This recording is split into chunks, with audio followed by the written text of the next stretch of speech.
Radio, I'm Christina Onnested. Defense leaders gathered at Ramstein Air Base in Germany heard a plea for more aid from Ukrainian President Volodymyr Zelensky today, who said words were not enough, urging battle tanks be sent to his country. Hundreds of thank you are not hundreds of tanks.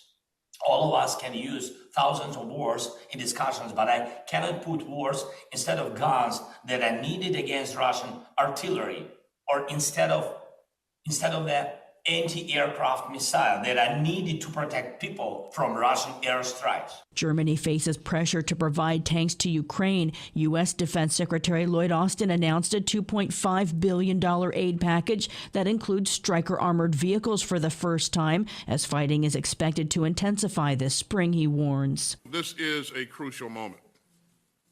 Russia is regrouping, recruiting, and trying to re-equip. This is not a moment to slow down. It's a time to dig deeper.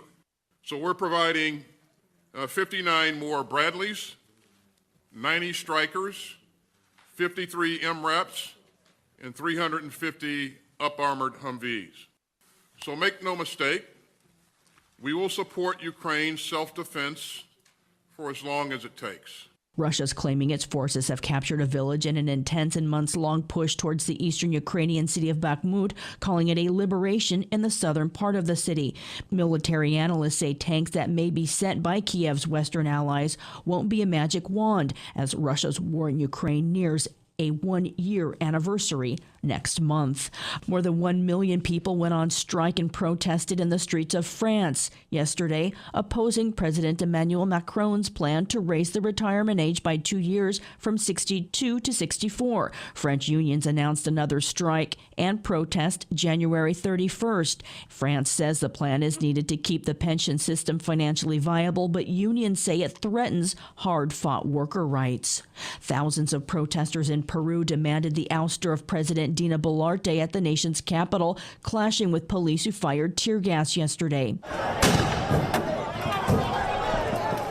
Many came from the remote Andean regions where 55 people have died amidst unrest since Peru's first leader from a rural Andean background was removed from office last month, Pedro Castillo. The protests have been marked by Peru's worst political violence in more than 2 decades and highlighted deep divisions between the country's urban elite, largely concentrated at the capital in Lima, and poor rural areas. 22 police officers and 16 civilians were injured throughout the country yesterday. Elections have been set for 2024, 2 years early. This weekend's 50th anniversary of the landmark Roe v. Wade ruling will be the first one in which millions of women have lost a constitutional right to abortion access. In the wake of the Supreme Court's Dobbs ruling that overturned Roe 6 months ago, reproductive rights activists are turning their sights to states. Christopher Martinez has more. Since the Supreme Court overturned Roe, state lawmakers around the country have filed more than 60 anti-choice bills for the 2023 legislative season, according to a senior administration official. That includes an Oklahoma bill that could hit women with felony charges for getting an abortion, and a Texas bill aimed at barring women from traveling out of state to seek an abortion. Helene Krasnoff, a vice president with Planned Parenthood Action Fund, says 6 months after the Dobbs ruling, more than a third of the states have abortion bans in effect, and we can expect more in this legislative session. Roe was never enough to guarantee access for millions of Americans long before the High Court delivered the final blow in June.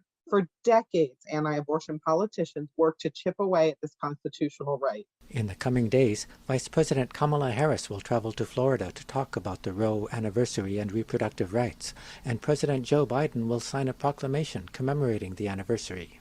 Health and Human Services Secretary Javier Becerra will travel to the Midwest, including a stop at a Wisconsin family planning clinic that cannot provide abortions because of a state ban. I'm Christopher Martinez. President Joe Biden visited storm-ravaged parts of California Thursday as the state starts to dry out and recover from a weeks-long series of atmospheric rivers that killed at least 21 people and brought widespread flooding, mudslides, downed trees, and power lines in its wake. Max Pringle has more. Biden told reporters the federal government will provide whatever help is needed for afflicted areas to recover. The people in California, I say it again, the country is here for you and with you.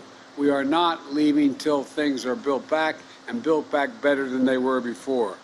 You can recover from storms. We'll be with you every step of the way. According to the National Weather Service, California got nearly 11.5 inches of rain and snow on average statewide. That's roughly half the average annual rainfall for the state in just 3 weeks.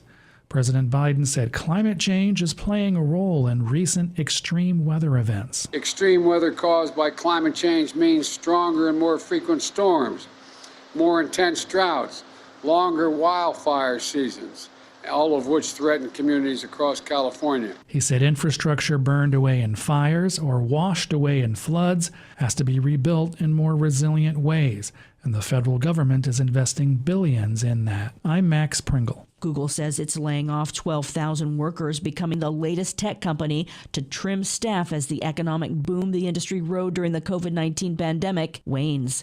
I'm Christina Onnested reporting for Pacifica Radio.